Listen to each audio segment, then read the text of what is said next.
What's going on, everyone? Welcome to Bourbon and Bullshit, the podcast where everyone's welcome to the table to share a good conversation, a great drink, and even better company, and a little bit of BS. So grab a seat, pour up something neat, and welcome to the show.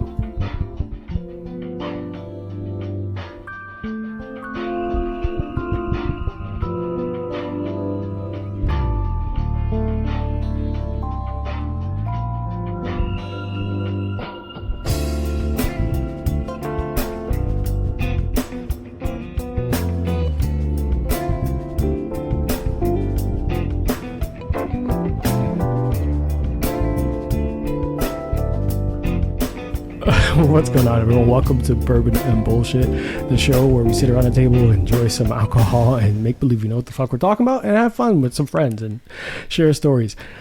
Today we have a show that people demanded back. The first time we had it was so enjoyed and so well received. It's Life After Retail, but this time we brought in a new guest. That guest has never heard the intro before and was making a lot of faces. It was fantastic to hear and see, as she's never heard the quote-unquote apparently seductive intro that I have, and I've been trying to really re-record that because I didn't know it was a thing. But welcome into the show, Amelia. How are you today? I'm great. It is a little seductive. Who is that voice? Who's that person? You are not the only person who's giving me that grief. So the little backstory is I didn't know what the music was going to be because the guy who was making my music hadn't sent it to me. So I'm trying to get the show rolling. So I'm just buying little soundtracks online and just recorded something that I thought was general. And then when you add it to that kind of music, it sounds like I'm trying to be sexy. And I'm not. It's not the music. It's not. Is it really me walking around? Yeah. God damn it. God damn it. And on the other side of this table, welcome back, Rice Baby. Josh, still here. Didn't go back to Vermont, which we all thought he would. How are you, buddy? I'm great. Never going back to Vermont. Never once? Not even considering it? No. Oh. But it is a pleasure to be back for part 2 on Ron Jeremy's podcast. God, so of all the people, Ron Jeremy, he's a pervert. I feel like that's appropriate. Just had that 70s vibe. Oh my God. All right, so note to self, I'm going to re-record tomorrow. But guys, as always, we start every single one of our shows with the drink of the day. Tonight, we are drinking the Ward 8. Part of the reason why we picked this cocktail is both people in front of me like sours. Josh apparently enjoys sour beers, and which I think is atrocious. But hey, look, I'm not here to judge. I'm just here to make fun of you about it. And Amelia likes every sour cocktail I've made her. So I also like a sour beer. You like sour beers too? I do. I really should have done my research before I brought you guys in here. They are refreshing. It's just there's some that just don't hold up taste wise. There's such a thing as too sour. That's my point. Yeah. Yeah. I mean, no one says all sour beers are great. Yeah, that's fair. That's fair. But the Ward 8 is a refreshing cocktail. It's 2 ounces of rye whiskey, 3/4 ounce lemon juice, 3/4 ounce orange juice, a dash of grenadine. If you have it fresh, it's just. Do you even know what grenadine is, Josh? Because I thought it was the most random thing. I don't like what it's made of. Yeah. No, I do not. Yeah, it's pomegranate juice and sugar. I knew it was sweet. I didn't know pomegranate. I didn't know it was pomegranate juice until I'm like, hey, you make fresh grenadine at home. I was like, why the fuck would I do that? And I looked it up. I was like, I'm not doing that. I'm not buying pomegranate juice for just one fucking thing. Think of the antioxidant stuff.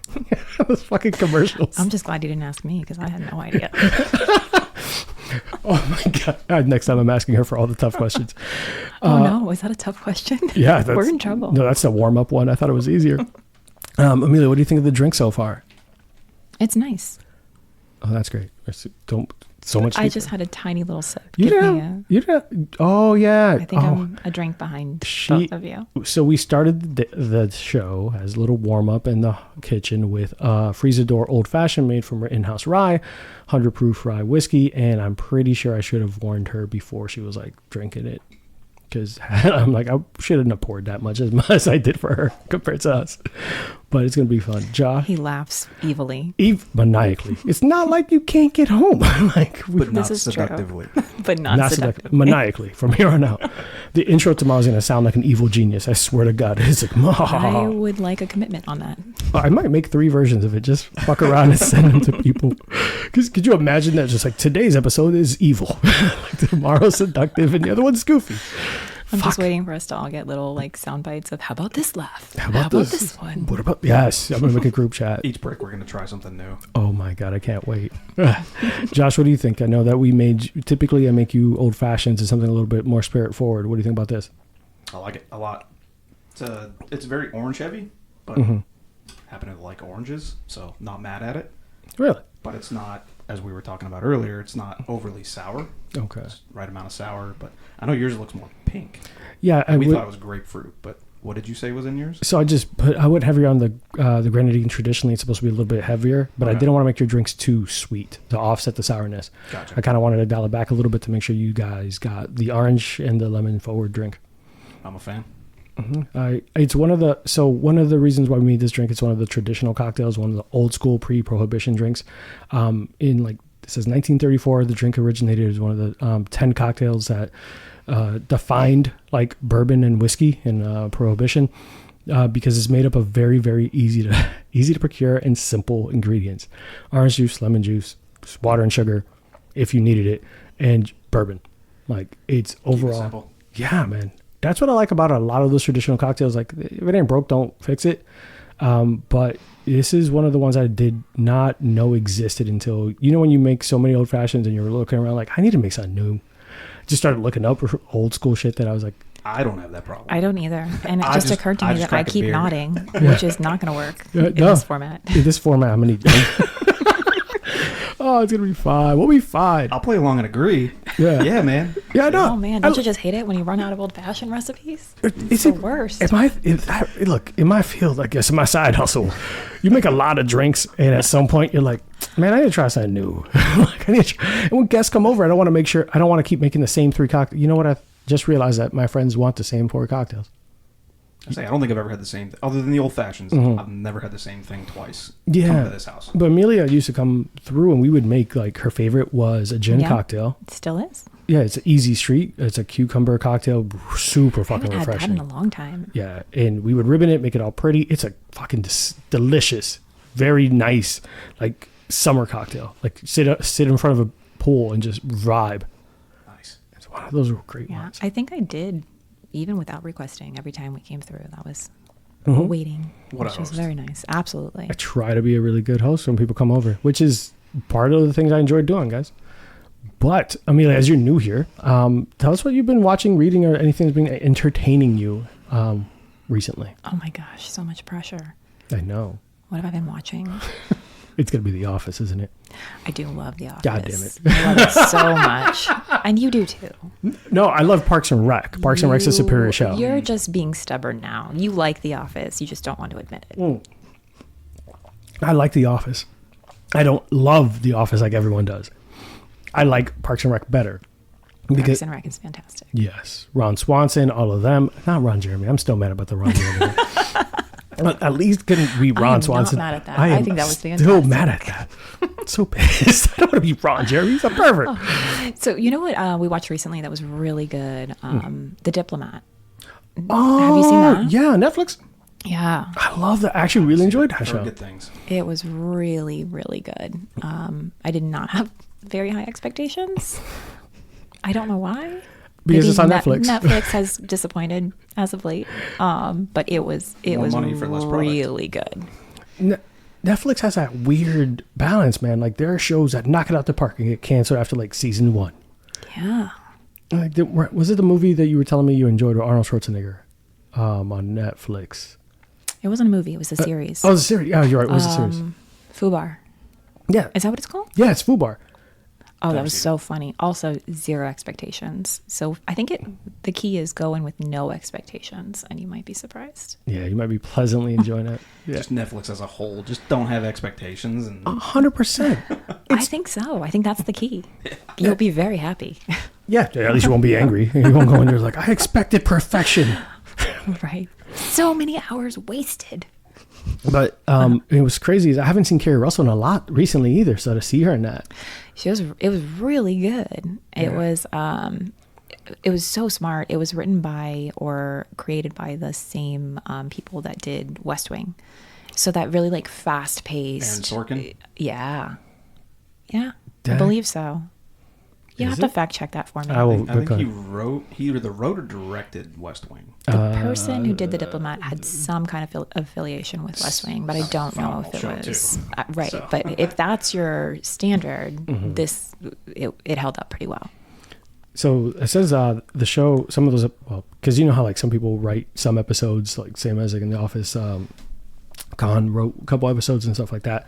It says one of the main writers was Deborah Khan, Deborah Cahn, American writer, producer of television series, and she's written Homeland, Writers Guild. She's part of the writer. She won an award for Writers Guild of America for best adapted long form television. She's worked for Martin Scorsese. Scorsese? How do you say that name? Scorsese. I was right. Okay, well, I felt weird. Hispanic and everything. And she wrote on the HBO series Vinyl and West Wing. The West Wing from its 4th to 7th season was all her. Yeah, checks out. I know stuff. Hey. And she wrote on Grey's, and she was a writer and producer for Grey's Anatomy. Jesus, this lady. Who are you? Like, So watch it if you haven't. Yeah. It was really good. Oh. I think that they signed on for a second season too, so you won't be committed to something that is gonna die out. that's the worst. Every fucking time I'm like, I love this. I don't remember if I talked about it last time, but The Newsroom on HBO. So good. So that is Aaron Sorkin, same guy that did The West Yeah. Wing. Mm-hmm. He like produced it or directed it or something. He did The West Wing on HBO. It's got Jeff Daniels, the other idiot in Dumb and Dumber with Jim Carrey, the other guy. He really? That's Jeff Yeah. Daniels. He's the lead in this like actual You haven't drama seen it? No, I have not seen It it. is. It's really good. That It's only first. 2.5 seasons. Yeah. It's maybe like 20 episodes. The West total. Wing? No. No, The no. Newsroom. The on Newsroom, HBO. okay. Yeah. So, is it the first episode where he's lecturing in college? Yes. And which is Just probably the most start popular with part of that. it.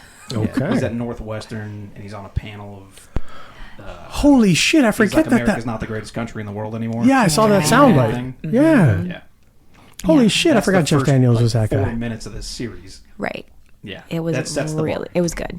It was really good. Yeah. Oh, he's the one who's like, no, I'm not a Republican because of this. I'm a Republican because I have to, like, all this. And he just went in on, like, the reasons why he was. Correct. So I don't think that he committed to a party because he was, impartial. He was part of the media when it was Early on. early on.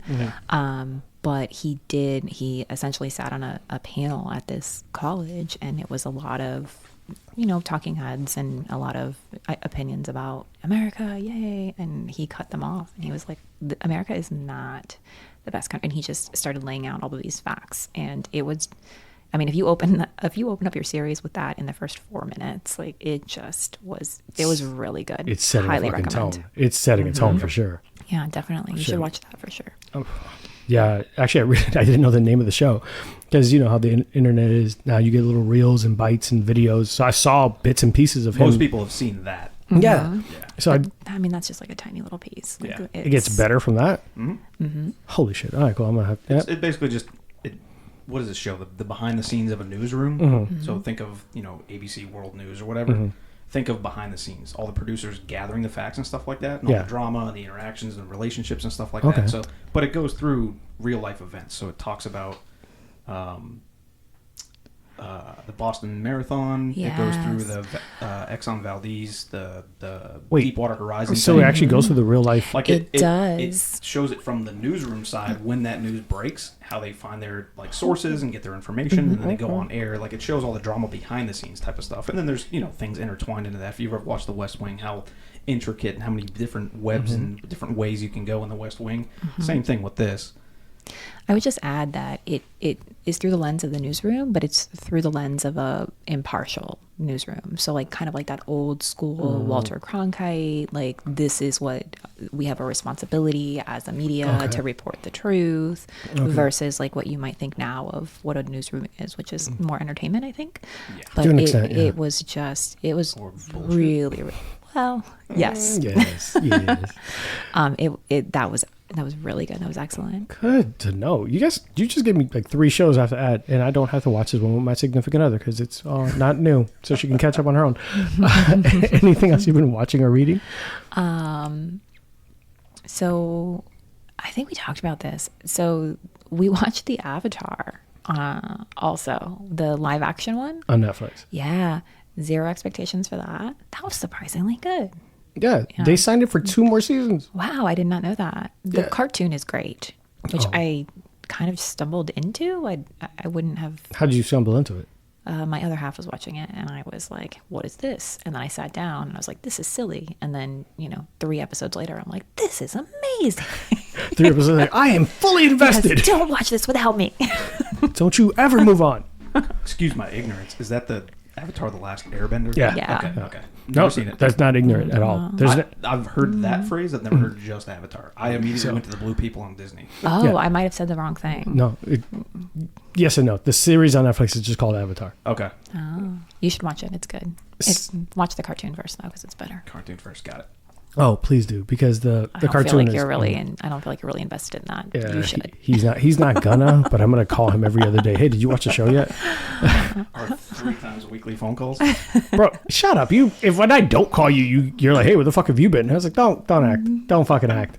He's trying to act out because you're here. This is bullshit. I remember one time he's like, yeah, I haven't talked to you. I was just making sure you're alive. I was like, fuck you. You're gonna be on here.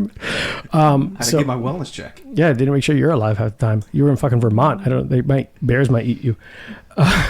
So one of the actors that was on Avatar, this is a funny story. I forget what his name is. He was also Spike in one of the X-Men movies.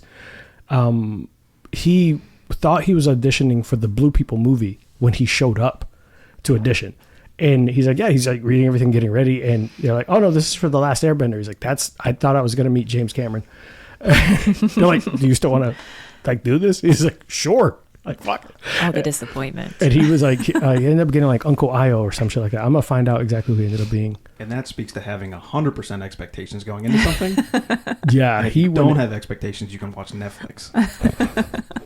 He would. If nothing else, walk away with that. How many people could show up to the wrong job interview and still get the job? Like Probably a lot. Oh, you know what? That's fair. That's fair. Depending on the industry, that's fair. Like, why are you here? You want to apply anyway? I don't want to rain on your parade, but I think it probably happens. No, you should rain on my parade, but but I just thought it was weird. What is his name? C.S. Lee, no, he might have not been the one. I'll find the actor, but he showed up to he thought he was showing up for the wrong kind of show. Isn't C.S. Lee an author? No, you're right. Hold on. It's Commander Zhao. It's Ken Long. He showed up for the wrong. I'm going to turn this to you guys in a second, and it will show you what he looks like. He showed up thinking it was the Blue People movie. And he ended up being, I'll put this on the show. This is terrible for fucking podcasting. Yeah, I'm nodding my head. We're both nodding our heads. Yeah, everyone's like, oh, I recognize him. He just pulled up a picture of Ron Jeremy. God damn it. I don't want to find a sound bite for Ron Jeremy. It's not going to be appropriate. Anything else, Amelia, that you want to share with the people at home? I don't know. What am I reading? No. Oh, I'm reading The Wisdom of Psychopaths, which might lead me to believe, people could just walk into job interviews and walk away with a job. The Wisdom of Psychopaths. It's all about the confidence. Yeah, for sure. Fucking A. That really straight up reminded me of there's a group of dudes who says if you walk into anywhere with a ladder, they will let you in. I bet that's true. And they tried it. They're like, just walk in with a ladder and make believe like, hey, there's a ticket or something I'm doing. Just walk in with a ladder and it's like, they'll just let you in because no one communicates enough to know if any work is getting done on a site. So it was like, we're going to try it. So 2 dudes walked in with a ladder and went to the movies. And like, they just walked past everyone, put the ladder like somewhere in the back and watched 4 movies for free. All right. So I think that I can vouch for that because we had an inspection today, like in our neighborhood. Mm-hmm. They had to come in and some guy walked in with a ladder, which we knew he was coming. But as this man is walking through our house, I'm like, I don't think he's ever carried a ladder before because he hit every single thing that he walked by. Did you take like a list of everything that he broke? No, but he kept like bang, like bang. Like he hit the wall, he hit a table. I'm like, I don't think that should be this difficult if that is your career. No. If you are walking with a ladder on a regular basis, you should have some ladder awareness. I did not expect to say that by the end of the show. Ladder awareness. But I do feel like that just kind of proves that, yes, you can probably walk in. But, pro tip, act like you know how to carry a ladder. That's these guys. He's like, I'm going to see how many events I can get into, too. They got into, like, sporting events. They were just walking in like they said, walking confidently, make believe like, hey, you're doing something. No one communicates enough to check. Make it look like you have a name badge and just go. No, people are just like, it look like you have a name badge. And half the security people are paid like fucking minimum wage, so they don't care. That's what happened at that Super Bowl in New Orleans. Yes. I remember that shit. It was 2 assholes with a ladder. Banging into shit. Probably. Because I never carried one before. So the wisdom of psychopaths, please tell me what this is about. So I just started it, so I don't have a ton of information on it, but basically it has a lot of boring science and data to back up that the brain chemistry in a psychopath is different than that of another individual. But also, a lot of times, that brain chemistry doesn't necessarily mean that somebody's going to be, actually, it mostly does not mean that someone's going to be like a serial killer or what you think of when you think of psychopath. Mm-hmm. It allows them to kind of disassociate from emotion. So a lot of times, like very successful surgeons or business people, CEOs, people that are able to just make the decision in the moment and not think of the individual or have the empathy that would be, that the rest of us might have, are very successful in these very high powered careers, and they just so happen to be psychopaths. That's Am I a psychopath? somewhat. I've been telling you that for years, but you haven't listened. Literally, Amelia's only here so we can have. This isn't even. I'm not recording. This is an intervention. Like, I'm going to talk to you about. Wait, no there's other poster on the people wall? outside of this room. When you go out there, there's a banner. Our first Hey break. guys, Hey guys, it's time. Could you fucking imagine? That'd be terrible. Just walk out there. but the ability to like disassociate your emotions is a lot of times beneficial in some of these like maybe life or death situations, or you need to save a company by having a reduction in force of hundreds of people. That's people's livelihoods. Could you make that decision? I would like to think I could, but there's that part of me that I don't think I could. I don't know. The empathetic side would still. I think there's a part of me that would think of the greater good. Like you think of it almost like what's Jonathan Nash? Jonathan Nash is like.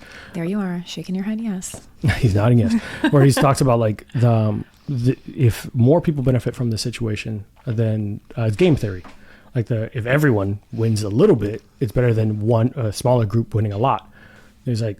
He broke it down in the movie of Beautiful Mind and shit like that. And I was like, that makes a lot of sense. There's a lot of like, philosophical conversations about that. Like, the trolley it's going to go and it's going to hit one person, or it's going to go and it's going to hit 5 people. And you have the ability to choose the lever. Like which lever do you choose? Hitting the one person. What if it is a person you know? There are like 6 people I wouldn't pull that lever for. What if it's one of the 6 people? It's gonna be tough, yeah, because I don't know the 5 other people. So yeah, what if one of the 5 other people is a little kid? I don't. What if one of the other 5? It's not dog. people, but that's my where dog. That's where I'm saying. with that. I'm gonna tell you right now. If any of you were hanging off a building, anyone We've struck a nerve, folks. anyone listening at home. There you go. If anyone listening at home, sinister. If it's either my dog or my fiance, we will look at each other and she knows the choice. Because I told her to make the same choice. Save my dog. Like, to let me fall off. I had the conversation. Save the dog. Like, she only has like 4 more years. Doesn't matter. I shouldn't have been up here. She just followed me. She deserves 4 more years of sitting next to that stove. Yeah, just staring. Where's Dad? She fell. Like pick. Awesome. Actually, I would put that on my. So I've been trying to catch up with a lot of books that I have on the queue. I like to try to.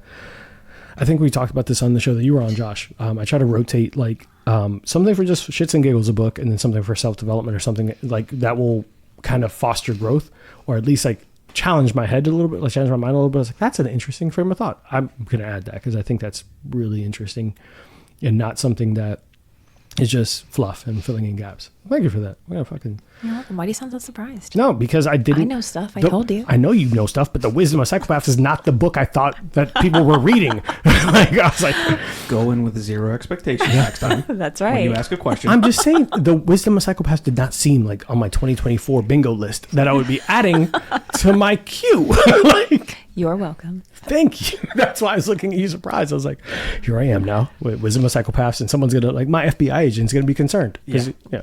He'd be like, Arthur, are you okay? Who is this message?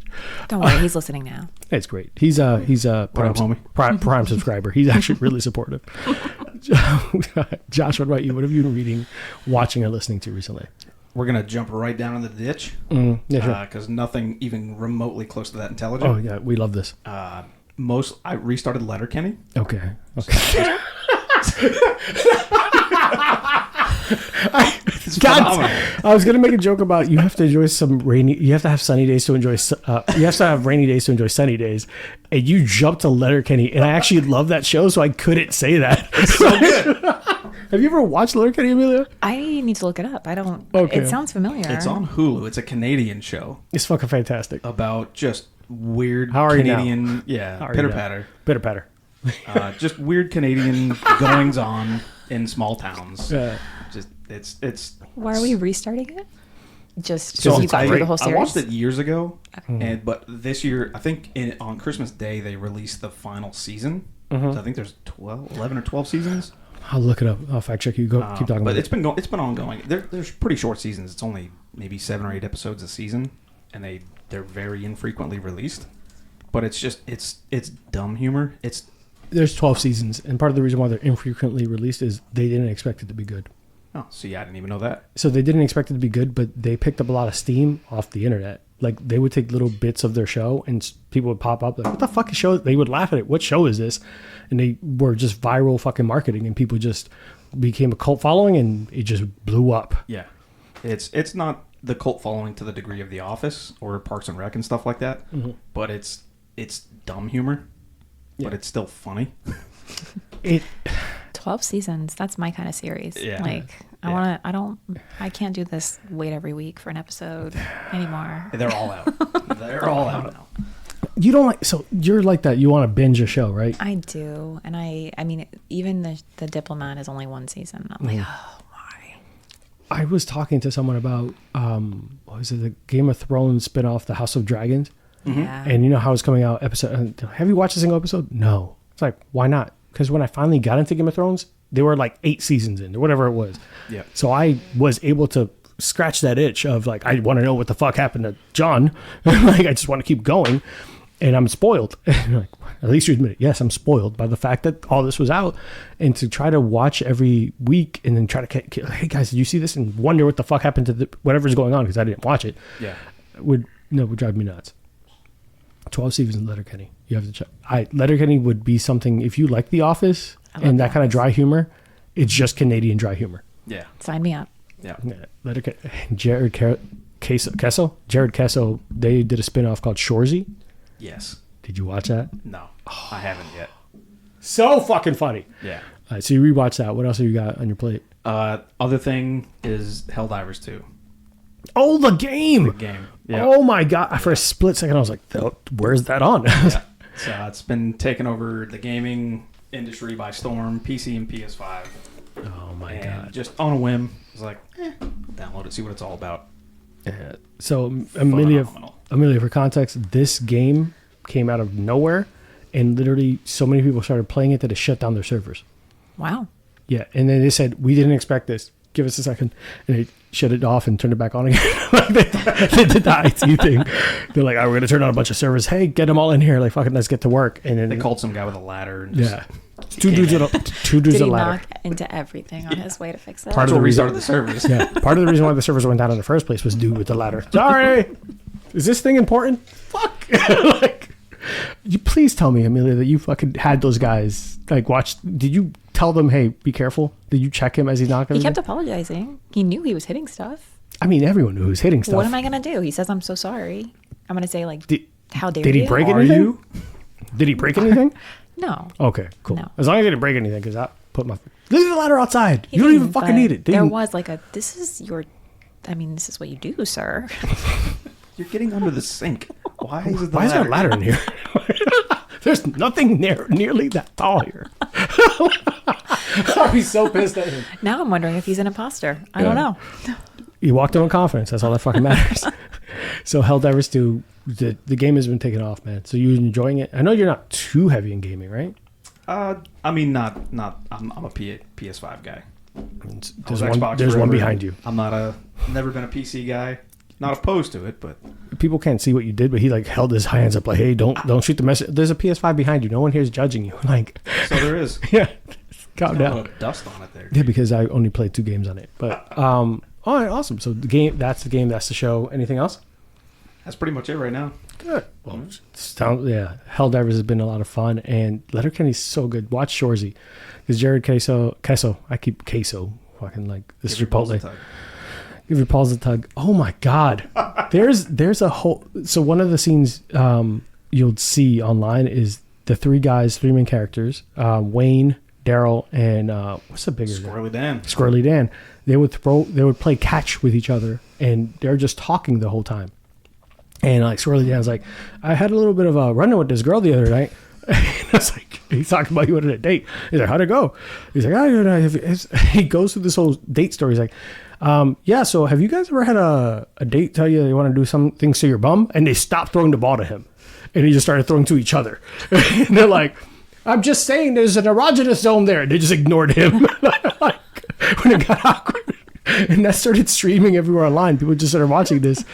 And that's what led at least me to go watch. What the fuck is this show? Yeah. So definitely worth checking out. For me, we watched Death and Other Details on Hulu. My significant other and I try to keep certain shows in our back pocket so we can watch it together when we have dinner. So Death and Other Details, you're following this very famous, the world's greatest detective was invited to this boat or ship cruise that was bought out by this billionaire family, and he just invited all his closest friends and family. And of course, because it's a show, people started dying. And you're finding out like there's a bunch of underlying issues here. There's all these deceiving stories and all this crazy stuff going on, but it's a giant whodunit, and it's fun. But like there's certain things like I couldn't guess who the main big bad was at the end for once. Like, typically, like I'll watch a show, I'm like, they make it super obvious. A lot of shows make it really fucking simple, and I'm like, oh, that's a fucking bad guy right there. Like that person shouldn't be even on this boat. Like what the fuck are they doing on this boat?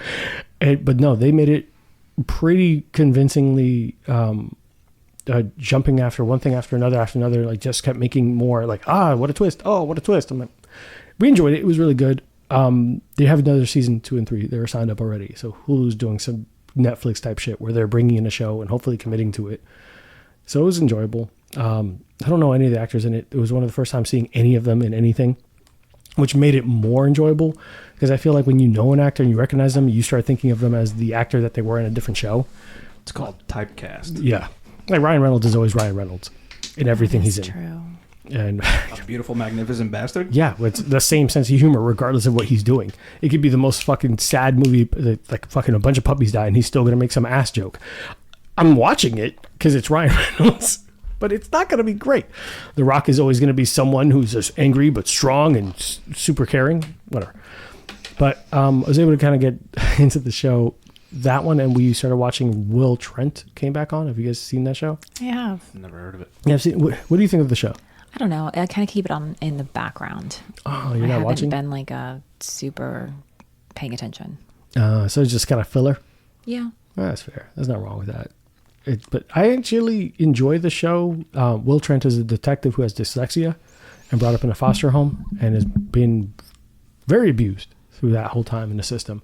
Doesn't know his mother, all this, and he's become a detective despite all that, but he does it in his own kind of way. He records everything because reading's tough for him. He pays a lot of attention to details because he can't read, so he's had to learn how to navigate the world through just hints, which made him a better detective. So when he bring him in, people get pissed because he picks up on things that they don't. He could like pick apart a crime scene and tell you exactly what happened based on like evidence. And just like where people are placed, and it's like, oh, this is what happened, and he loves Dexter style. Yeah, Dexter style. Mm-hmm. Yeah, except when all the murdering from the main character. It's based on a book series. I did not know that. Yeah, so by Karen Slaughter is the author. What a name! I love that name. Perfect for this genre. It has to be a fake name, right? I don't know. I would hope so. American crime writer. I would make up a name like that. So it's based on that Turner. book series, and I think I read like the first one. It was good, but it was hard to get through. Like it was very gritty. Like there were parts of it that I just. Oh my god! Yeah, there's a fuck ton of books on him. Mm-hmm. Shit, I'm just enjoying the show, not realizing there's like 8 books. God damn! All right, well here we go. I fucked up, and now I'm gonna have another. No. I can't keep doing this. I can't keep adding to the catalog. Open the to-dos. It always ends up like that. But those are the two main shows we've been watching. My significant other's going to school full time, so I try to do things on my own.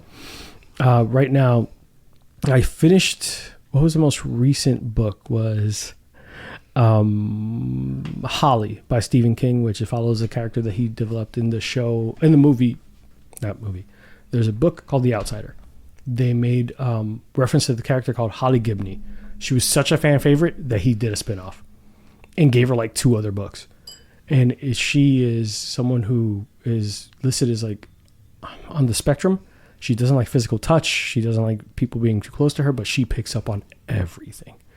So she was a character that ended up helping a kind of a detective that was kicked out because of the drinking problems and just dishonorably like get the fuck out. We no longer welcome, your services are no longer welcome. So he ended up making a private eye service. Holly Gibney ended up becoming his partner because she brought him a case. So now we follow Holly Gibney, and it's cool because he attacks it from a perspective of someone who can't build emotional connections and doesn't want them, but like there's always a hint of people who just refuse to go away. She's like, you don't need to be helping me. He's like, I love you, Holly. She's like, get the fuck off. Like, this is really uncomfortable for me. And then, obviously Holly enjoys it, but she doesn't know how to express it. So it's weird for her. So it's a cool dynamic.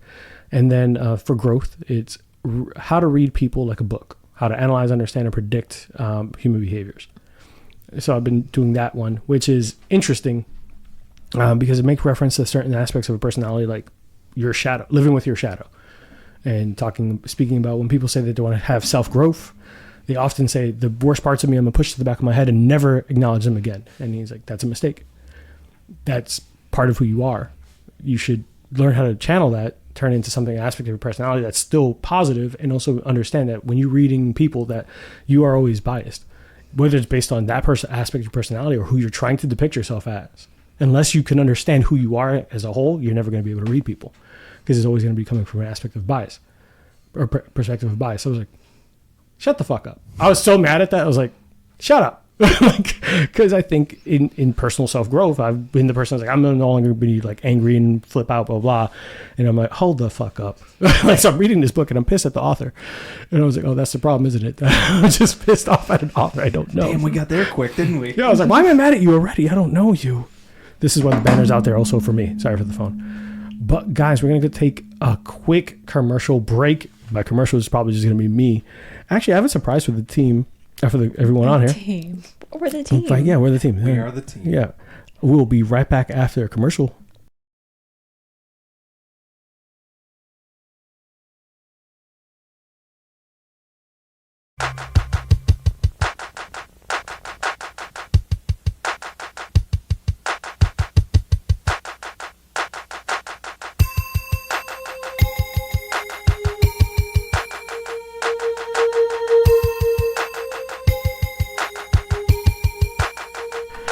All right, guys, we are back. So I apologize in advance because if you hear us seeming a little bit saucier, we had some more old fashions, enjoyed ourselves a little bit more, and talked about how some hospitals are so nice.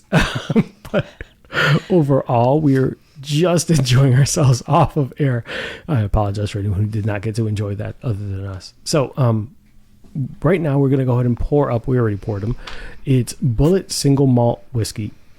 Before we get into our questions.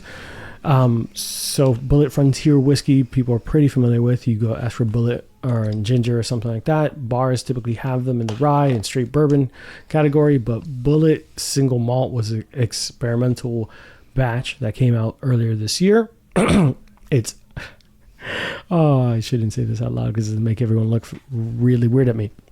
An American single malt must be made from 100% malted barley, distilled entirely at one of the U.S. distilleries, mashed, distilled, and aged in U.S. of A, distilled at 160 proof, 80% ABV. And then it matures and goes back down to what this is. This is going to be a very unique taste and flavor. I've never had it before. I have no idea what the fuck to expect. So I look forward to having this with you guys. But this Bulleit American Single Malt wouldn't necessarily constitute as a bourbon at all. It doesn't fall within the parameters. 100% malted barley is not the typical American spirit. But it is still Especially the curated malted barley is aged in charred American white oak, which falls in line with most bourbons in the continent. Well, in the United States of America, you could still have bourbon made in Alaska. This is gonna be fun. I actually want Amelia to try this first because what I was hoping to do is kind of get us a little bit closer to what would be considered an Irish whiskey, and we had talked about Heart's Keep, or what was it, the one that Keeper's Heart. Keeper's We haven't Heart. tried that yet. I tried to actually find it today. So for those who are like, what the fuck is Keeper's Heart? It is an American Irish whiskey blend, almost like you tell me Is about it American? I don't know, actually. You tell me. I don't really know. So Keeper's Heart, I'll look up while Amelia actually tries this one that we poured up. By myself? Oh, yeah, you first, because I have to do. Also, how dare you? I'm here for bourbon. I know, right? It's my show. I do what I want. Podcast is a lie. All right. False advertisement. False. Everyone who came here for bourbon and then got immediately a single malt. It's a bait and switch, this whole thing. All of it. I don't want to do this by All right, myself. we're going to do it together. Cheers. Oh, where's mine? I can't see. There's Oh, you. All right, cheers. Cheers. And we're going to enjoy the this demons out. Bullet single malt whiskey.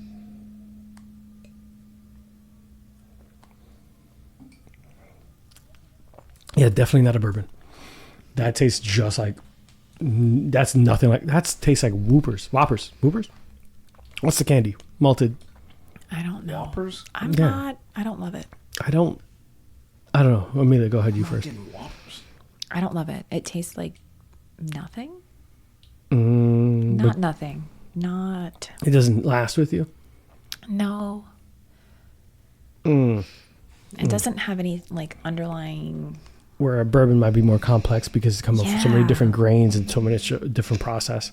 Yeah, it doesn't really have anything. We're gonna sip it again because I want to give it a fair shot. We just had another old fashioned. We had a Ward 8. Let's see if this needs the second one. Oh, I'm gonna let you go first, Amelia. Not my preference. Not your preference, but does it remind you of anything? Like, what would you say? Wow. I would not recommend that. Nope. Josh. It's like an oaky. It's like a single malt. So you think, was it Glenfiddich, Glenmoran? Yeah. Irish single malt. There's another one, whiskeys. but yeah, those Irish single malts. But it's got like, I think it even says it's aged in oak barrels. Is that got why way- you said oak barrel? it's Because got- you read the label? It's got way more of an oak. Yeah, absolutely. Yeah. He's like, I'm trying to make believe I know what I'm. Yeah, I'm a beer guy. Give me a fucking chance here. I'm trying. But you keep going back But to the I do. My uncle loves single malt Irish whiskeys or Scottish whiskeys, whatever.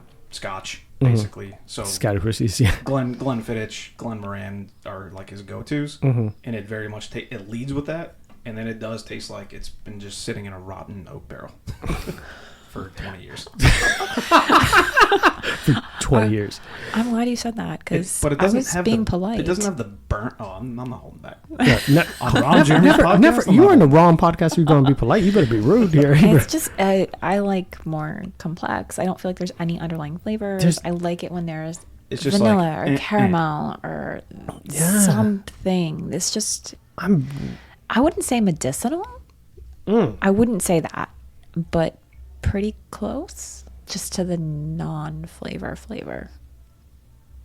Correct me if I'm wrong, but it's almost rye-ish. No, it's not. It's 100% malted barley. Just taste-wise, though. Yeah, a little bit. I'm the beer guy, so No, correct so- me if I'm wrong. so but I when think I drink where a rye, it's just kind of like, It's just, it doesn't get like So complex. I like rye because it's spicier, hotter, like a little bit Yeah, it's different definitely taste. not spicy. Yeah, but this feels, to Amelia's point, like there's not much to it. It feels like you just get an instant burn and then you just move on with your day. But I don't like this. Wow. I wouldn't sip it. It's not a let's sit by the fire and have a drink. It's not a let's hang out and Oh. no. So this one came out this year, and the tasting notes, which are interesting that you said rye, Josh, while it's subbed our signature high rye grains for 100% malted barley, they purposely removed all rye, but apparently like people say it still tastes very similar. The beer drinkers that taste this Yeah, are yeah. like, yeah, this is fucking right. American single malt still has that signature. So it has the rye signature. Subtle bullet spice with aromas of sweet vanilla and toasted oak. This beer drinker, for all the shit he Maybe I'm talks. a bourbon guy now. Maybe you are. I don't think you've given yourself enough. I'm just like, ew. She's like, oh, and he's like, I think this tastes a little like rye. And Like, fucking I don't like it. And Bullet's like, who is that guy? Sign him up. Bring him in here. That's what we meant. It says it's light and fruity. Light. You see, to Amelia's point, because it's so light, it doesn't give me enough. I like the complexity. I like the deeper flavors. I like all that. I like to actually enjoy my spirits, and I just feel like I'm doing a job. Doing a job, there's a place, time and place for that. I want to get the fucking job done. This is where you fucking pour up vodka and keep it moving. Or We got places to be. yeah, I got shit to do today. So, I mean, this is not nice, but you could do a shot of that. Yeah, you just do a shot of this, Yeah, and that wouldn't. I wouldn't love it. It's not a sipping drink, and I prefer Yeah, a man. sipping. And Bullet doesn't let me down often. This one did. Wait, so this just came out this year, though, This right? just came out. We actually have a partnership or in with Total Wine, so it's part of their little club where we can get exclusive bottles in advance, and this was one of their exclusive bottles. So we actually pre-purchased it in November, and we got it November, December. We just got it like a month ago, so Okay. waiting for the right time for it. And I was very, very hopeful, but now I understand why they only have like 3 types of whiskey. Sounds like it might be a limited run. Tell him to take it back. Sir, I felt that this was disgusting. But Bullet, so the other reason why I want to bring it on is Bullet, when I first started drinking whiskey, was one of the first ones I drank. You Bullet Rye, I was making old fashions. I was broke at the time, and they're pretty inexpensive and still deliver high quality. We went to the Bullet Distillery and their tour, and it was great. The drinks were there were great. The ambiance was great. Everything, the vibe was fantastic. For one of the bourbons that you don't really put up automatically with the big dogs, they're around everywhere. You go into almost every bar, Bullet's at the bar. You're not going to always see Buffalo Trace. You're not going to see a bunch of stuff. Bullet's always there, and it's never let me down. Heck, we're about to get into life after retail, but during my time at retail, working with Josh, we would go to like, hey, this is an engagement event. After 5 p.m., I would be like, no, there was with you. We would go to engagement events, and I'm like, yes. Well, we worked retail together, and I'm like, yeah, let me get a double Bullet in like bitters. And people would look at me funny. I was like, this tastes great. Fuck you. It does the job. Like, but yeah, they never let me down, which is sad that this one is fucking pretty bad. Pretty bad. I don't know if it's bad, but just not good. It's just not my taste. Yeah, that's.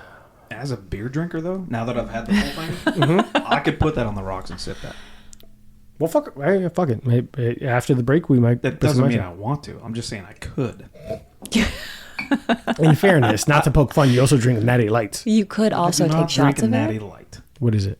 Bush Light. Oh, that's. I apologize. Please forgive me for not discerning the Watch your difference. fucking mouth. You watch your goddamn tone. That is not a shower beer. That's not a shot. Absolutely. Oh my god! No. Leinenkugel, is that what you said? Leinenkugel Summer Shandy is the shower beer. Yeah, we need shower beers, guys. I'm not disagreeing. I'm just saying Bush Light is also a contender. I completely Disagree. don't know. That's fine. I don't know enough about Busch Light other than it tastes like piss water. Like I don't know if in the shower it tastes better. I've never gotten past. It's just the easy internet go-to. It's fucking can of piss. All right, guys. So real quick, we're gonna touch on one topic because that's bullshit. You guys were telling me about some really interesting thing going on with Amelia. You go ahead. What random news article or something going on that we should be aware of and discussing? Oh, I was not prepared. No, the volcano. Yeah, the volcano. So we talked about this earlier. So I have a little bit of like the travel bug. So there's some flights that we track just to kind of get an idea of prices, and if there's something good that pops up, like we would want to go ahead and book a trip. And I've been tracking Iceland for a long time now, and I'm noticing like the prices are like dropping and dropping and dropping, and I'm like, this is fantastic. You can go round trip to Iceland very inexpensively. There's also volcanoes happening in Iceland.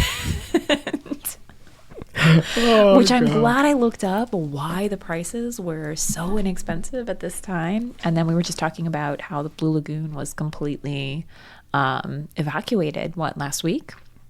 Recently, yeah. Yeah. That's fucking bananas. Yeah. I knew there were volcanoes, but I did not realize that was heavily like that. Yeah, but also there's a part of me that, like, I've been tracking this for months. Like, why didn't we go on a trip 2 weeks ago or 3 weeks ago? Little It did you wasn't know. evacuated then. They're pretty cheap flights. I'm looking them up. I'm gonna Does Yeah. does the plane have doors?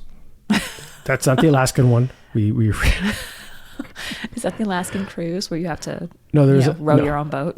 I promise Make sure you it's it's a Airbus, not Boeing. I promise you it's a Get full out. ass ship. Damn it, Amelia. All right, two things. I was making reference to the flight that was flying from Alaska that the door blew out. And second, Amelia and I was sent her like it's a travel zoo thing. It's like it was basically like pennies to the dollar to like get to Alaska You cruise. do an Alaskan cruise for like $200. Holy shit. Yeah, I'm like, that's not real. You're rowing your own boat. Yeah. I'm like, no, it's an actual. The real Viking experience. I mean, it might be down. No, the catch No, was. I'm not rowing a boat. I'm so mad. No, I'm not doing it. Not I happening. simply will not. I'm like, this is not real. But it was like dirt cheap. But the catch is obviously you're not going through their peak season, but you have to fly to Seattle or fly somewhere else, and then they go from there. Mm-hmm. So you end up like, yeah, it was more expensive to fly to Seattle than it was to get actually on this fucking boat. And she's like, that's not real. I was like, no, I promise you, I know people that do this way. Like, that's not real. That's you're pushing your own boat. This is, I was like, no, bro, God damn it. So an all-inclusive, it's a hotel and a flight per person to stay in Iceland from July 4th to July 7th. I picked a hard date to see how that would, if it would impact. Yeah. That's our holiday. Our That's holiday. not a thing in Iceland. But I'm leaving from MCO. Shut up. Thank you for the clarification. I understood that. What I'm saying for us, because they still travel sites would be like, hey, it's a busy travel site. $1,100 for 4 days to Iceland Per person. including flight and amenities. I mean, the volcanoes will probably be done by July, right? And yeah, I mean, The hotel may not be there, but let's go. Do I get my money back at the hotel? Like, is that in the like the fine print somewhere? The fucking terms and agreements. Like, there's a VIP one that's like $1,886. The approximate price is only 4 seats left. It's the hotel. Wow, this is gorgeous, Yes. guys. I might sign up. I'm telling you, it's on my list. But fuck, man. But so the volcanoes, when we started talking about that, it led to the other conversation where I saw this interview for the context of people listening, where a gentleman said, I travel to places that just recently had terrorist attacks. Terrorist attacks. When the interviewer was asking for why would you do that? Isn't that dangerous? He's like, the exact opposite. They're not likely going to get a second attack in a row. Flights are dirt cheap. And security is really, really high. So I know I'm safe. And I thought about we all discussed that is one of the most brilliant 3D chess moments possible. It's like, this man's traveling at fucking dirt cheap prices at places by himself. Imagine that plane. Imagine how empty that plane is. It's him and the flight staff. They're like, what's up, y'all? Hey, can I go to first class? There's nobody up there. You can fly a plane. Co-pilot didn't even fucking show up. Co-pilot called out sick. You could vibe up there. It's like, oh, this is great. But AK, I'm gonna start looking at hot zones to travel. But of course, as you guys tuned in for I hear Ukraine's a great destination right Ukraine right now. Jesus. Let me see the prices of Ukraine. Flights to Ukraine. Oh, my FBI You don't guys. want to do Iceland in July. The Why? Northern Lights are September to April. Oh no! So find cheap flights to Ukraine was the first top search thing. Really? Yeah, I'm not even being funny. I said cheap flights to Ukraine right now. I think if you put camo on, you can hop on an AC-130 and get over there real quick. Fucking hey, I'm gonna end up doing stuff I don't need to though. All flights are from $542 if you leave in April. Right now, like that's not even planning that far out. That's nothing. We're going off on a tangent. This is not the travel bourbon and bullshit episode. I promise you guys. It could be. It could be. Fuck. All right, we're rebranding. We're fucking. So life after retail. One of the questions I asked everyone, and I wanted to kind of switch it up because we had Josh on the previous episode, was, who's coming with me? When you left retail finally, or the moments that you would desire to leave? We're going to start with Amelia. Was there a team member or peer you wanted to save from that life? Tell us about it. Like, why that person, or what was the context of it? Amelia? Not specifically, but I told everybody. Everybody. So I think my situation might have been a little bit different.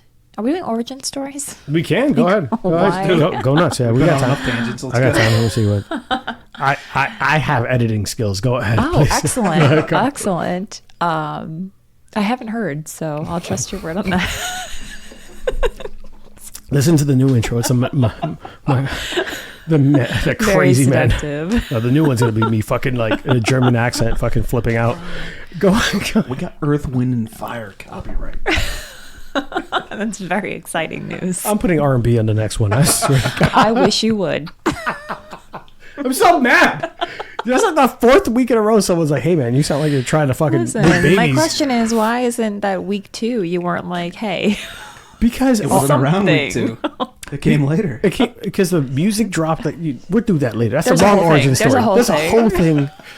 The train of events. Go ahead. So tell us about your origin story and when you just said, "Who's coming with me?" I don't know. So I think that me leaving was probably a little bit unique because I just left. Like there was no backup plan. There wasn't a severance. There wasn't this is what I'm going to do next. It was, I've had enough. I'm done. I kind of knew that I was getting to a point where it was going to be done for me.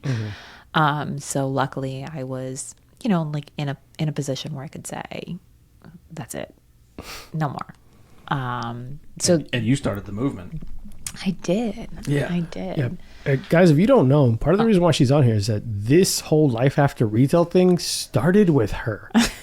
In real talk, like how long were you with the company? So I was with the company for 13 years. Yep. Before that, I had done retail, just always, through high school, through college. I will say that, and I'm sure that you guys will both agree, that it was fun at first. There was a 100%. time where it was a lot of fun. 100%. It was competitive. There were, peers where you were equal to, and you kind of were able to I guess, camaraderie, confide in, also be a little bit competitive with. I know we kind of had these, I guess, internal scoreboards where we all knew who the top performers were, and we knew who our competition was. Yeah. And it was fun for a really long time. There was a lot of freedom to really be solution oriented, to run your own business, which was huge for me. And then I also think that just the people, it was really, you just meet so many people, so people that work for you, your regular customers that come in, and we all joke about the terrible customer that is, and I'm sure that we'll get into that because we had many, but we also had customers that were really good. So absolutely. Yeah, I think you find the really kind of the best and worst of people. Yeah, and you and I talked about that especially in that industry is people aren't coming to your location. If you work in retail, typically people aren't going there because they're having a great time. No one wants to work a 9 to 5 and then have to stop at the store. Right. No one's working a Monday through Friday and say, I need to go pick up my prescriptions. No one wants to do that. I can't wait to get to this pharmacy. Yeah, I can't. At 5 o'clock in the middle of traffic. Ooh, I gotta go get 24 packs of water. Don't.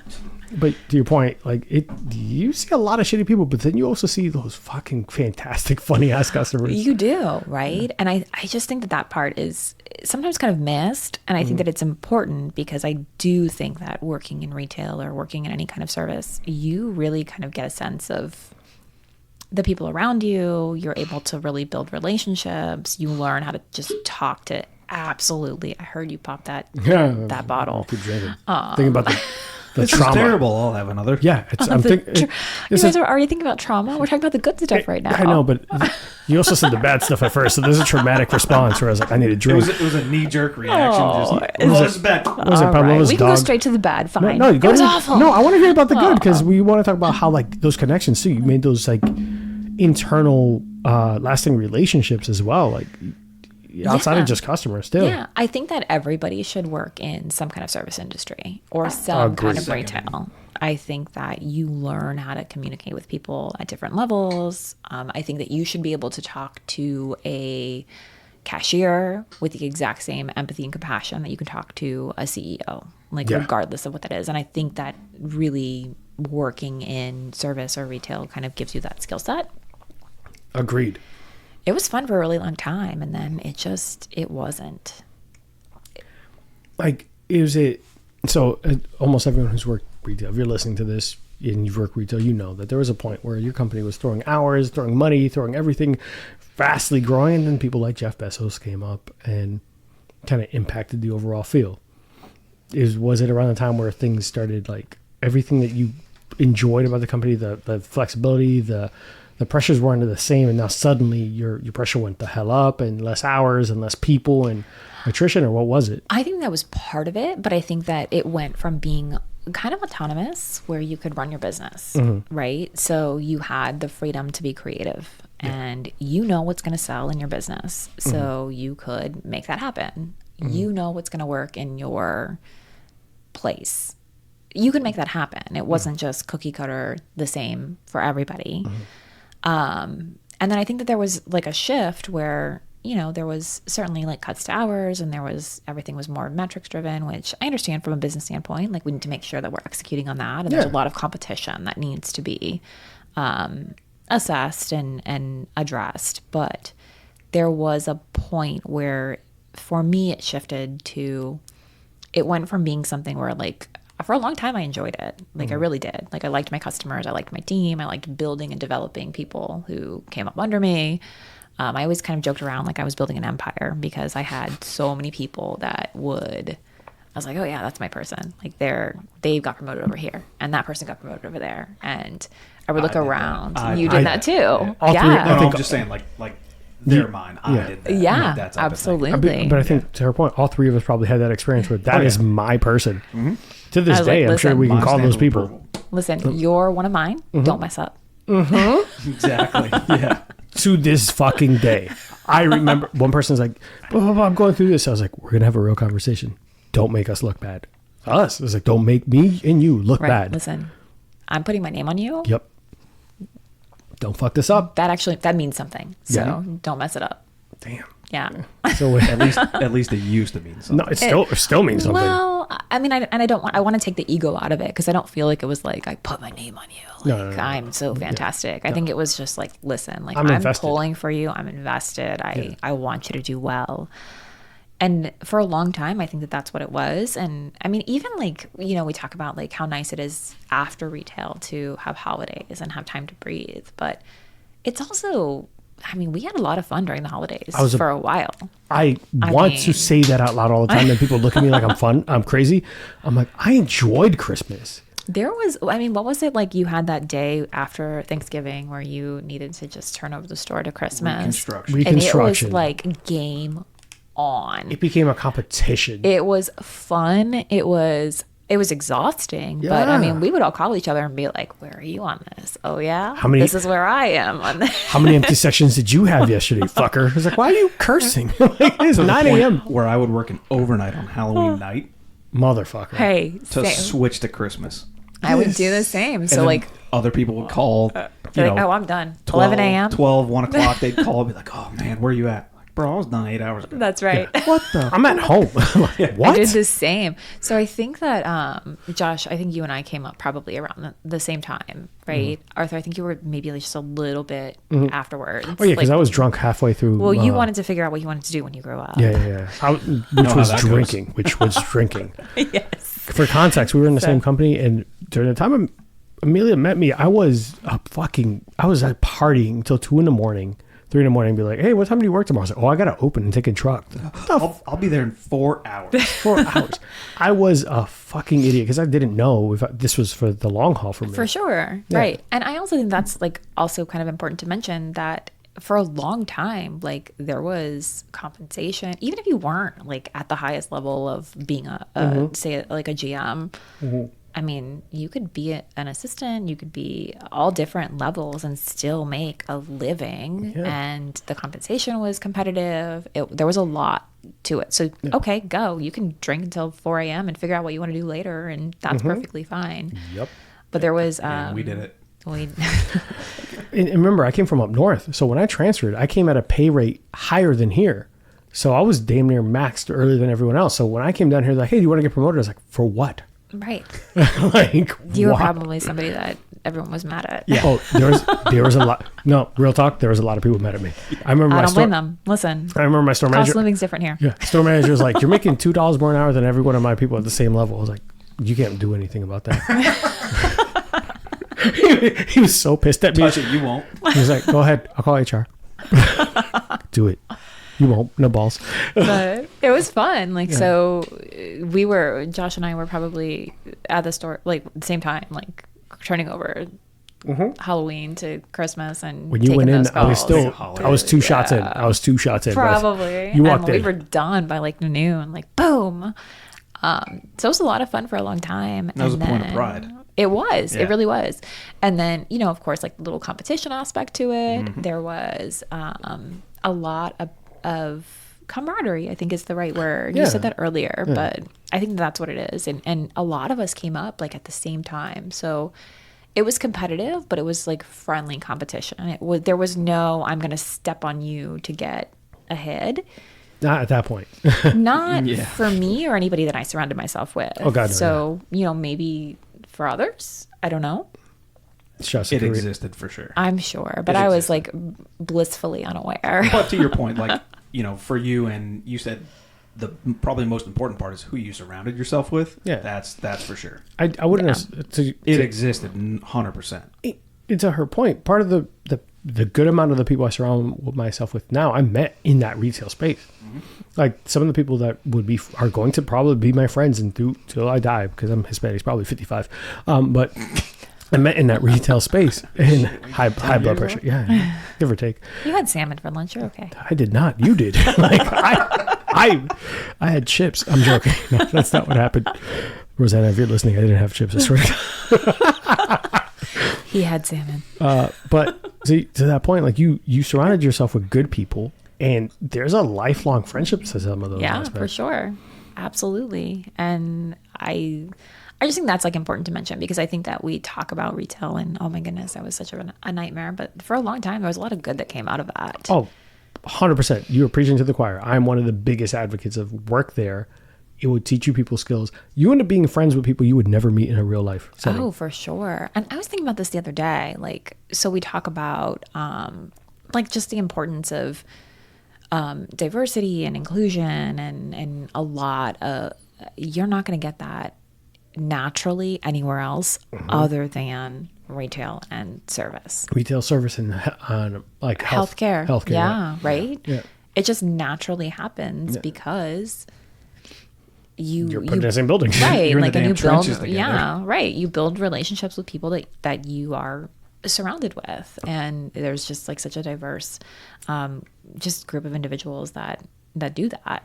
And then I would also say that it was fun for a while. It was fun for a long time, and then 13 years, give or take. oh my goodness, yeah. So I think there was like a couple things that changed for me personally, and Josh, I think you and I have talked about this, so I think we were probably we're very aligned on our same issues here. And sours. oh, also true. So for me, it just got to a point where it stopped being about the people.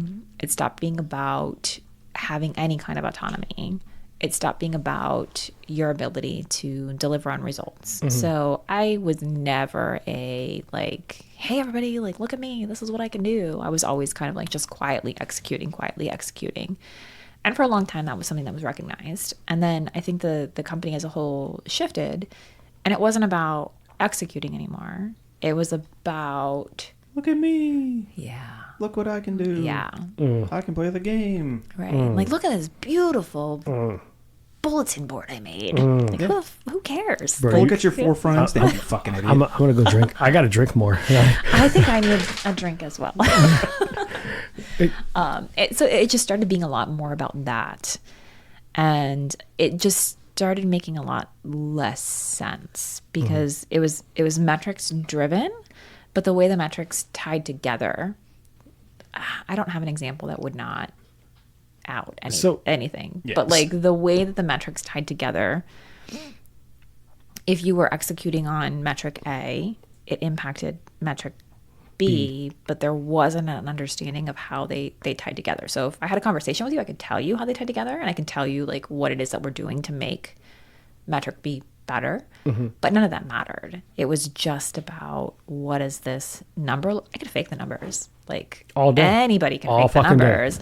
Book cooking 101, baby. There you go. There you go. And I was never somebody that could do that. No. I can't. In fake good it. conscience, no way. Never. Yeah. Ever, That, and it's ever. also, I almost always felt like that was more work. Like I felt like if you got it right, there was less work overall, as opposed to like constantly working to fake it. There's going to be a point where it didn't align anymore, and now I'm doing extra effort to fake it, or I could just do it right the first time. It would work. It would take longer to get those results, though. Yeah. And it wasn't about like what is a sustainable result. It was about what can you change right now. I can change anything right now. How dare you take your time? Right. Like, to you know implement what? correct behaviors. Absolutely. Like, you know what? I can pull all the levers. I dare can make you. my numbers look fantastic, but it's not going to fix any of the problems. And I was much more like, let me fix the problems. Methodical. Right. Yeah. And then we went through COVID, which was very difficult. I think people were feral coming out of that. What a time. Feral is the best way of putting it. That's so I've almost great. got. I had. That's so great. There was a moment that I felt like a czar because everyone was like, "Do you have toilet paper?" I was like, "I decide who gets toilet paper." And I was like, "What is going on?" Golden throne. My golden throne of Charmin. It was crazy, right? Like people forgot how to behave. Like they forgot how to talk to other human beings. And then the balls to get commercials of people like, we appreciate those essential employees. Like, no, you don't. I almost got punched for fucking Scott. Right. And then next week I'm getting yelled at because my metrics aren't good. What are you doing to get right? You're at home right now, and I'm scared that I might die. Right. Shut up. Yeah. I see you in the Zoom call. I see your dog in the background. But to circle back to what you said, like we think everybody should have to do retail or service, something like that, just to get that humility. Like, hey, There's the word. Calm you the That's fuck what down. it is. It will- Yeah. Get right. yeah. Right. And when COVID happened, like, think everything else shut down, right? We were Yeah. considered frontline workers. Yeah. But We were it was because it of was the nurses we were in and a stuff retail like that, but we were in a retail still, pharmacy space. right? The pharmacy part kept us in it. Yeah. But think of the general public. When everything else shut down, we were the ones that were still open. So they stopped having those shitty interactions with wherever else they would go, restaurants, what have you. And they only had those shitty interactions directed at us. So many And more we just got angry the customers. brunt of it. It was awful. I was like, okay, a couple times a week you might get a shitty person. It was multiple times a day. I was remember. like, fucking shoot me. I remember my COVID exacerbated the shittiness of the human race. It was terrible. That's how I feel about the fucking holidays. When everyone's like, "Don't you love Christmas?" No, because I've seen the shitty ass fucking people come in that they're mad that their AA batteries ran out when their kids yelling about some fucking toilet that doesn't work. No, I don't fucking like Christmas. Fuck you. Sorry, guys. So, to the COVID point, we're gonna get back to it. Just side note, I remember a customer getting mad at me because we remember elderly citizens initially were stated as they're most susceptible to this, and it's going to impact them the most. They said, "Hey, your site's going to be open for 2 hours before anyone else, so only senior citizens." And I was like, "I bet I fucking love this." Shit, I forgot about that time. And I was like, "I fucking love this. I think Senior this is great." hours. Senior hours. I was like, "This is great." And I had some dude in my face, finger in my face, yelling at me. He's like, "I don't fucking care about those seniors. I need to go buy my fucking product." I was like, wow. And I called my boss. I was like, "Hey, just letting you know, this complaint might come through." He's like, "Well, how did you de-escalate that?" I'm like, "The guy threatened my life and I didn't hit him." That's my de-escalation. Beat him to death with toilet paper. The fact that I didn't beat him with the toilet paper he wanted, I feel should have gotten praise. I was like, okay. I stabbed ivermectin in his eyes. Ivermectin. Whatever. It was awful. And how did that turn around for? Then it turned after COVID. You felt like, I was tired. I was burnt out. I had like a lot of things had changed. A lot of the direction of the company had changed. I had kind of been planning for a while. Like, this is not my end game. Like, I need to figure out what I want to do next. And you and I talked about that too. Right. Yeah. We did. And I was just I was just at that point where every day I was just exhausted. I think you and I talked multiple times, and you Yeah. just did not seem like yourself. And I known you for a while at that point. And you were always a person that, and I'm not saying she's in the room, but I would see her numbers. I would see her hitting the shit. I was like, who the fuck is, like, wow, she's she's knocking out the park. When you talk to her, it doesn't seem like it was any sweat off her back. Just seemed like, no, that's just, we're doing this and this and this, and it works. And if you do it the right way, it works. And I'm like, shit. All right, she's not fucking out there throwing haymakers at her staff, and it's working. And then there was a point where I was like, she sounded different, and I'm like, yo, what's wrong? Who do you need me to hit? Calm down. think Calm you- down with that intro voice. I think you said exactly that. Yeah, I was like, who do you You're need me like, to- who? I'm like, no. who do you need me to no. hit? Like, I think I just got to a point where I was tired. It wasn't fun. It wasn't good. It was, is this really what I want to do long term? And I was getting to a point also where it was affecting my personal life as well. So for a long time, I could, okay, yeah, like I did the thing. I worked all the hours because that was what we did. And I have a little bit resentment to that now, but also there's a level of personal responsibility to that because I did it. But it was affecting my personal life. I would come home and I would just be exhausted. And I would always be like on high alert, like because, well, like 2:00 in the morning, you'd wake up and you'd have like lists in your head. Or you would get a text message and there's something is, on fire and burning down, and all of that is manufactured. None of that is a real emergency, but it felt like everything was always an emergency. It felt like everything was high stress. So I got to a point where I wasn't myself anymore. It was impacting my personal life. It was impacting the things that are the most important to me, which is definitely not work. Yeah. And Sorry, boomers. These fucking young kids just jumping from job to job. Yes. after Daryl. 13 years, I jumped from another job. I just couldn't do it anymore. And like I said, I had sort of in the back of my mind been preparing, like, this is not forever. I need to be able to walk away. And I had even told my boss at one point, I had a lot of really good leaders for a really long time. And I had told him, I was like, listen, just so you know, I have a whole bunch of fuck you money that I'm saving. Oh, what a flex. What a flex. I told my boss the same thing. There was a point. I had the same conversation, but I remember you telling me about this. Yeah, I was like, listen, get yourself some fuck you money, because if you need to just walk away tomorrow, make sure that you're able to do that.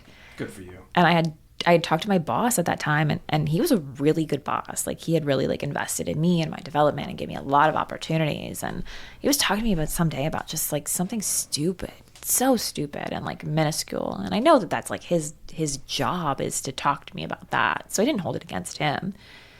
But he was like talking to me about this or whatever. And he's like, are you okay? And I'm like, yeah. And I'm like, I don't know how much longer I can do this. And we just had like a very like open conversation. And I can't even remember what he said, but I told him, I'm like, I've got fuck you money. I'm like, if this is done for me tomorrow, then I'm done tomorrow. And he's like, okay, good for you. Fantastic. Like, and he was supportive of that, which was unexpected, but also awesome. And then from there, I just kind of knew that might be where it went. And I wasn't ready to give in because I'd already like invested so much time. Over a decade. Right. Yeah. And to that point, like, we were still like up and coming in the company. I'm saying like too much. Can you cut all those out? Yes. That moment right there, I might not. Yeah. For context, that's staying. I need to write it down, but yeah. 118. I don't feel like that's how I normally communicate. I think maybe just right now in the moment. But that's Welcome to the pod. Hey, hi. Remember when I said I want to get you saucy and honest? Hey. Stop saying saucy, because that ties in very closely to your intro, and it just is not comfortable. Can you say it in a deeper voice, please? Hey, guys. So you had that honest conversation with him, and that made did it reaffirm it when he was like, good for you? Did it reaffirm, almost like, like, was there ever a hesitant moment where like, should I be fucking planning for, was that like I'm gonna shoot my shot, save the risk? And when he said, good for you, I'm glad, did that just reaffirm your stance on, I gotta go? Even my boss says. Yeah, definitely. And again, very supportive, very like, I always had the ability to be very transparent with him, which I definitely appreciate. And then I had a terrible boss after him, which ended up being a blessing in disguise, because that is the point where I was like, I'm not doing this anymore. There's that catalyst. That catalyst. And there's always that push. I don't know. Yeah, I talk about it with like my partner. I'm like, I think that I don't know if I had that same good boss who was invested in me, if I would have walked away, I might have hung in for longer. So having that awful boss, or would you have lasted that long? Yeah, probably not. Right, Probably so not. Both sides of that coin. Right. Yeah. To that point about like having the good boss, it made, when I was like, hey, I'm thinking about leaving, initially the early stages of that boss made me want, maybe I should stay. And then he had gotten that pressure on him, and it turned him into like, hey, I gotta be a dick. And it was like, this is what, to remember, like the very minor, this is a stupid thing in the grand scheme of things. I've done this. And he's like, yeah, but I need to talk to you about credit cards. I was like, get the, if you did not realize how much of a threat I was hanging on to. Don't push me because I'm thirsty. Yeah, it's like, if this is the conversation we're having. Are you sure you want to go outside and come back inside? I will say, as somebody that had that role, we fucking hated talking about that shit too. I know it. There's no doubt in my mind. What you guys got was 1/10 of the bullshit. And I never blamed him, but it wasn't about him. Right. It was about, if you're getting that message, that's the direction. Yep. And do I want to be part of this wave of direction? Fuck no. And I was like, But if you didn't have that that shitty boss, it was a blessing in disguise. It was. And Josh and I talked about this too. Like, it was, that was the catalyst for me. That was it. I'm done. And then I remember having that conversation in your office. Absolutely. I remember you calling. She's gone. Yeah, I remember when you called. Did you know at that time that I was done? You very not so subtly hinted at it. I was probably pretty open to you. Yeah, it was within. If it was weeks, I'd be shocked. Yeah, it was very shortly closely after that. So I think we were kind of both in the same boat at that time. Yeah. Oh, Josh was on his way out. If he hadn't moved to Vermont, he was. It was up or out. Yeah, it was up or out. That's how I felt as well. And then just to, I guess, so spoiler alert, like Josh and I both had been encouraged to apply for that role of the boss that was shitty. Correct. I had no I wouldn't say that I had no ambition, because I'd worked up, but I did not anticipate applying for that role. Yeah. I did not plan on it. Somebody reached out to me and asked me to. So I did. And I'm looking at the people that also applied for that role, and these are high caliber leaders. So like myself, Josh, there was a couple of other team members of peers that we all kind of came up together. And I remember looking at the list, and I was like, okay, like if this person gets it, this person gets it. You're laughing and nodding because you did the same thing, but we were both. There were some people you were accepting of. If I got it, for cool. sure. I'm 100%. They deserve it. Pissed about. All right, I was like, yeah, that's what it was. There was a tier system. I was like, this would make sense. Okay, I would get that. I wouldn't be mad about that. I wouldn't be mad about that. I think we all objectively do that when you look at competition. Who the fuck is that? Yeah. So to be from the outside perspective of the guy who is still kind of like la la la la la la, well, fucking ignorant to the fucking what was going on at that level. When that person came into role and everyone felt some kind of way, I was like, I've never heard of that person before ever.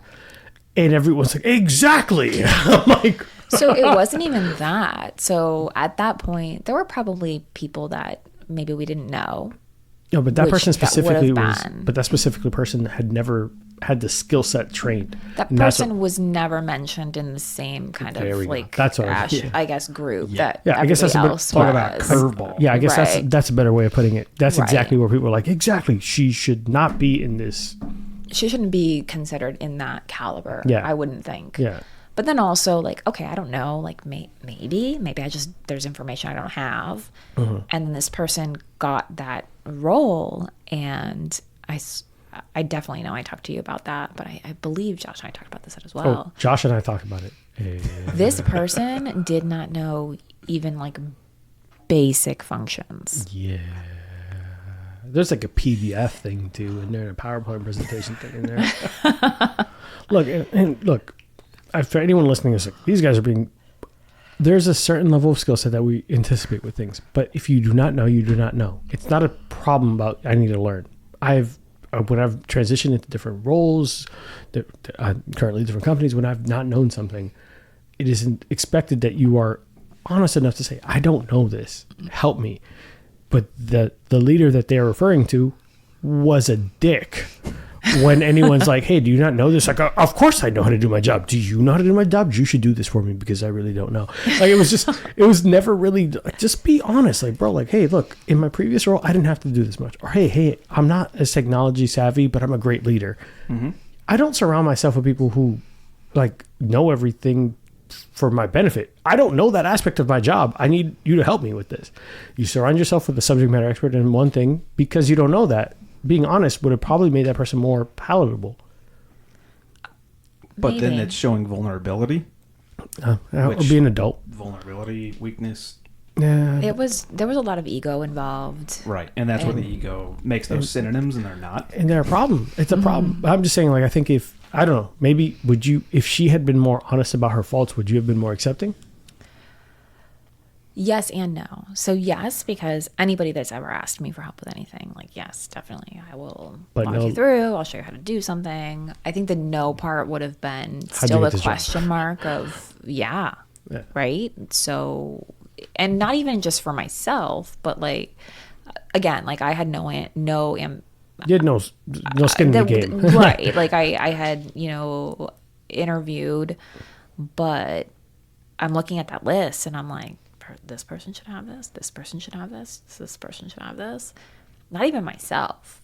So the no would have been, there are 5 people that I know out of the gate that are more qualified than you. So why do you have this job? That was a rough time for, obviously, people who don't know us don't know the situation, but that was a rough time because I think in aspects of areas, there was not one person that I spoke to, and I spoke to like 35 people that felt that this was, and like top tier leaders, like they're like, I have no fucking idea why that person got this job. I have no idea why this person got this job. And like there's obviously going to be some like conversations about like checking boxes and all this stuff, and like controversial conversations, and I think that becomes almost problematic because that's a deeper conversation than we probably should have while we're drinking. Or is that the perfect conversation to have while drinking? I don't know. But yeah, that whole thing was it when you had her as your leader and you're like, that's it, I'm fucking done. You looked around the room and you're like, you need to come with me. So back to your original question, because we went way off. You brought that shit full circle an hour and a half later. Listen, there's bonus features. I think I went off track there. Hey, never apologize. There's bonus features for a reason. There's bonus features. So when I left with, I didn't know, like I just left, and that was it for me. I was in a position where I could take time off and kind of reassess and figure out what I wanted to do when I grew up, and did yoga every other day. First of all, health is important. Don't fucking never dismiss that shit. But like I was a yoga in the middle of the day person for a while, which was very nice, but not Real Housewives of Hollywood type of shit. Not who I have ever been before. Oh my God. He's like, hey, we need to talk about your tantric like movement and just get out of here. I gotta go fucking face an aisle. I have real fucking problems. And I told everybody that would listen, I was like, you guys, it is so much better out here. Yeah. I took my dog on a walk at 9:00 in the morning, and there were people out, and they said hi to me. Can you believe it? There's people like this out here. Everybody, guys. They didn't ask you about an expired coupon. It's like, you should honor this. It's like, we're on walking. So I told everybody that would listen. Yeah. And then when I was ready to start looking for a job, I think I spent about 8 months just decompressing. I didn't even start looking for 8 months. Bruh. And then I ended up with a job that I just love about 2 months after that. Yeah. And even then, I was still like, hey, everybody, Leave. there is so much out here. There are so many things that we do every single day that are transferable to other positions, other roles. There are people that are looking for people that have our skill set naturally that they will pay a lot of money for. I guess probably like operations leadership. Yeah. Like Or just running an operation. or people management. So, yeah, but I mean, that kind of segues Yeah. into that. But yeah, I mean, yeah, we can learn anything. Yeah. Right. Like, all right, That's I'm a gonna go- problem and a blessing. Yes. Yes. Because I feel like people are like, hey, Which can we you found do out this? during COVID. I guess I can. That's so being resourceful Yeah. is huge. The amount of people that I've talked to Shit, I'm doing a podcast on train. on the other side, Stay tuned for part 2. right? The things that the people that I talk to, like, now outside of retail, things like, how do you have a conversation with a difficult person? How do you have a difficult conversation? How do you upskill somebody? Recruitment, all kinds of Address shitty stuff. performance. Investigations. Yeah. Understanding when someone's lying to you. Understanding when Right. people are like Being able to connect with a human being. Yeah. Being able to not look at a book and say, oh, this looks like what I should do, but actually being able to implement that. There is so much that's transferable that we did. And I think for such a long time, you just felt so stuck. Like, this is what I've always done. This is what I do. I've invested so much time. Like, what else am I going to do? This is all I've done. All right, everyone. So we're going to go ahead and wrap up part 1 of Bourbon and Bullshit Life After Retail again. Because, if you need any more motivation to leave retail and start a new job and start a new adventure, we wanted to make sure that you had 4 episodes of us reminding you to leave. Stay tuned for next week's episode, Life After Retail Again Part 2, where we're going to dive back in with Amelia and Josh and talk about more of our adventures, more of creepy old men, and random things that happen to retail employees. Thank your cashier today, okay? All right, guys, take care. Bye. Hey guys, today's episode is brought to you by Burn Termite and Pest Control. I first met Joe Byrne on Full Frontal Nerdy Show and decided to give his company a try. They have been the best pest service I've ever had, from flexible scheduling, attention to detail, fair pricing, and everything you love about a small business. I highly recommend Joe Byrne and Burn Termite and Pest Control. It's a family-owned and operated business with over 30 years of experience in termite and pest. You can reach Burn Termite and Pest Control at 321-297-7985. Once again, 321-297-7985. And let them know Bourbon and Bullshit sent you. Thanks, guys. See you next time.